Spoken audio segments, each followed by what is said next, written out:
Hi viewers. இன்னைக்கு April 10 Mahanadi serial என்னாச்சுன்னு சொல்லி பார்க்கலாம். அதுக்கு முன்னாடி சேனல் சப்ஸ்கிரைப் பண்ணாதவங்க மறக்காம சப்ஸ்கிரைப் பண்ணுங்க. இன்னைக்கு என்ன அப்படின்னு சொல்லி பார்த்தீங்கன்னா, இங்க வந்து தாத்தா கிட்ட வந்து அஜயோட அப்பாவும் அஜயும் வந்து இந்த மாதிரி நாங்க வந்து ஒரு முக்கியமான விஷயம் சொல்ல போறோம் அப்படின்னு சொல்லிட்டு வீட்ல எல்லாருமே இருக்காங்க. அப்ப சொல்றாங்க.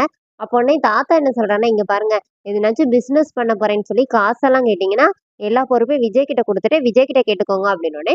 இப்ப அவர் என்ன சொல்றாருன்னா, பாத்தியா உங்க அப்பா எங்களை எப்படி அசிங்கப்படுத்துறாரு. நாங்க என்ன எப்ப காசா கேட்டுட்டு இருக்கணும்னு. இப்ப விஜய் என்ன சொல்றாருன்னா, நீங்க எப்போ அப்படித்தானே கேட்பீங்க. அதனாலதான் தாத்தா அப்படி சொல்றாருன்னொன்னே, இப்ப விஷயத்த சொல்லுங்க அப்படின்னொன்னே, இப்ப அவங்க அவங்க விஜயோட சித்தப்பா என்ன சொல்றாருன்னா, இந்த மாரி நான் வந்து அஜய்க்கு பொண்ணு பார்த்துட்டேன். கல்யாணத்துக்கு ஏற்பாடு பண்ணியிருக்கேன்னொன்னே, இப்ப விஜய் குலுங்கி குலுங்கி சிரிக்கிறாரு. சிரிச்சுட்டு என்ன சொல்றாருன்னா, ஃபர்ஸ்ட் அவன அரியர கிளியர் பண்ண சொல்லுங்க. ஒழுங்கா ஆஃபீஸ்க்கு வர சொல்லுங்க.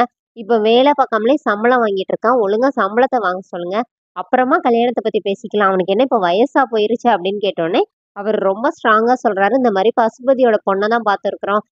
நானும் அவரு வந்து ஃப்ரெண்டுனால அவரோட பொண்ண தான் இவனுக்கு கல்யாணம் பண்ணி குடுக்க போறேன்னு. இப்ப காவேரி வந்து ரொம்ப சொல்றாங்க. இல்ல வேண்டாம், அந்த பொண்ணு வேண்டாம். அவ நம்ம வீட்டுக்கு சரியா வரமாட்டான்னுலாம் சொல்லி பார்க்குறாங்க. ஆனா எதையுமே அவங்க கேட்க மாட்டேங்கிறாங்க.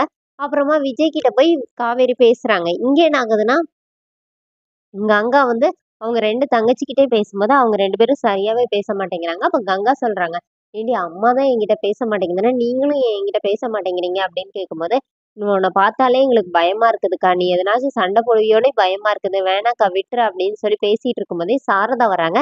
இப்ப சாரதா வந்து வீட்ல எல்லார்ட்டயும் என்ன சொல்றாங்கன்னா, "நான் வந்து பிசினஸ் ஆரம்பிக்க போறேன்" அப்படின்னு சொல்லிட்டு, இந்த மாரி நீங்க என்ன கல்யாணம் முடியறதுக்கு முன்னாடி நாங்க இங்க சின்ன பெட்டி கடை வச்சிருந்தோம்ல, அப்ப நாங்க அதுல ஊறுகாய், வடகம்லாம் போட்டோம்ல, அதே மாரி நான் செஞ்சு கடைக்கு கொண்டு போய் குடுக்க போறேன்னோனே, பாட்டி என்ன சொல்றாங்கன்னா, "ஆமாடி எனக்கும் போர் அடிக்குது வீட்ல சும்மா இருக்குதுன்னோனே, நீங்க தான் அத்த என்னோட பிசினஸ் பார்ட்னர்" அப்படின்னு சொல்லி 2 பேரும் இது பண்ணும்போது, குமரன் வந்து "வேண்டாம் அத்த, நீங்க இப்படிலாம் கஷ்டப்பட வேண்டாம்ன்னு" சொல்லும்போது, "என்ன தம்பி இதுல இருக்குது? நானும் என் பிள்ளைங்களுக்காக உழைக்கணும்ல.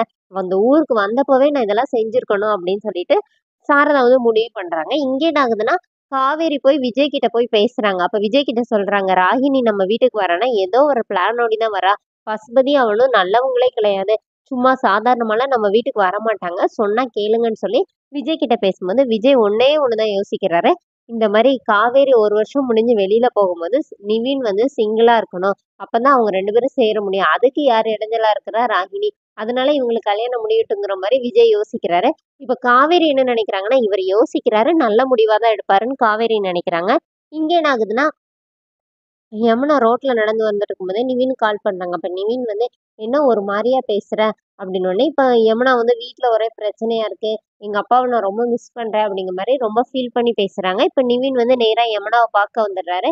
வந்தோனே, "ஏன் நீ அழுதல்ல? அதனால தான் நான் உன்ன பார்க்க வந்தேன்." "சரி வண்டியில ஏறு, நானும் சாப்பிடல, ரொம்ப பசிக்குது வா போலான்னு" சொல்லி கூட்டு போறாரு பைக்ல ஏத்தி. அதோட என்னோட எபிசோட் ரன் பண்ணியிருக்காங்க. Thank you.